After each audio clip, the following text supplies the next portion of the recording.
The bushings are gone. Well, good afternoon. Another day, another roadblock. We've done a couple loads of logs, and in between we put some new tires, a full new set of tires on the toy hauler, aka the Joey's toy hauler. And in that process, those couple trips, we annihilated a new tire.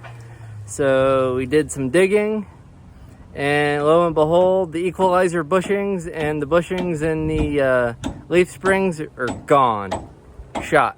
So we are in the process of replacing those, and we have made a discovery. So keep watching, and Dad's gonna tell you what he's doing, and we'll go from there.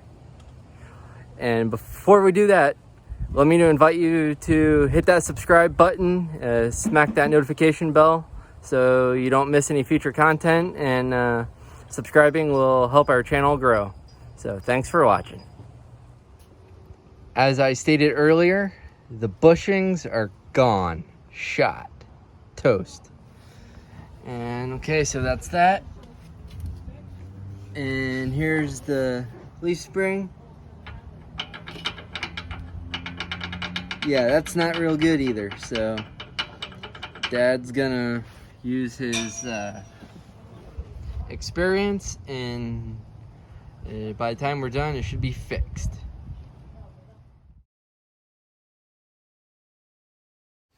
The new bushings don't fit in the leaf springs, so Dad is having to drill them out to hopefully make them fit.